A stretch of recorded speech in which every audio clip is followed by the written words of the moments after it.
On the afternoon of day 2, we travelled all the way over to Port Arthur. It really wasn't that far, a couple of hours drive. We stayed at the Fox and Hound in Port Arthur, and we thought that there would be a fair few shops, etc. in the area. We turned out that it was not the case at all. This is our hotel room, and as you can see, we're overlooking a beautiful bay. Really lovely space. We arrived down at Port Arthur Historic Site, and the first thing we needed to do was to eat something. The Caribbean was tired and she was sick of Mona, and now she was at Port Arthur, but worse still, there was no internet coverage. Not happy Jan. It was her equivalent to hell. I wonder what the convicts would have said.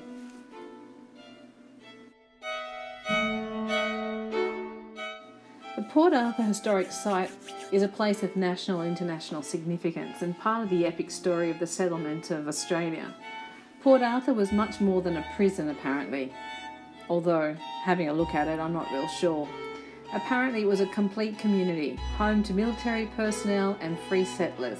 The convicts worked at farming and industries, producing a large range of resources and materials. Although there's beautiful grounds and gardens, etc., the space itself where you look at where these poor men and women were housed it's just awful. And they locked them up individually in these tiny spaces, which you'll see very soon. It would have been cold, wet, and they were in total isolation, one on top of the other. A little bit more than a grave.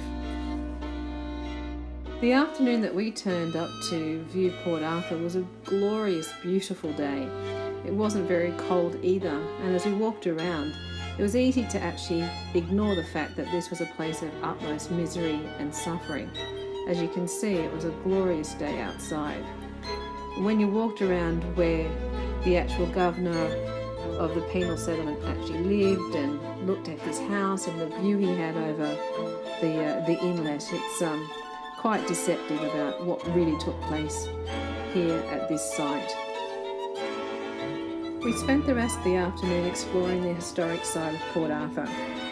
One can't help but reflect upon how horrible such a life would have been to be sent out here from England for really quite petty crimes for 7 or 14 years, and basically once you were here there was virtually an impossibility that you would ever return back to England.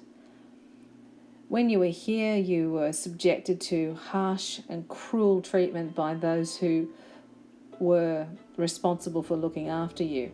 And not only were they harsh and cruel, but probably the other inmates were as well. We were fortunate then to jump onto a boat, and we were taken around and shown various different other aspects of the Port Arthur site. Those being the Isle of the Dead and also the space where they kept the juveniles. Apparently the youngest inmate who was brought across was just 9 years old.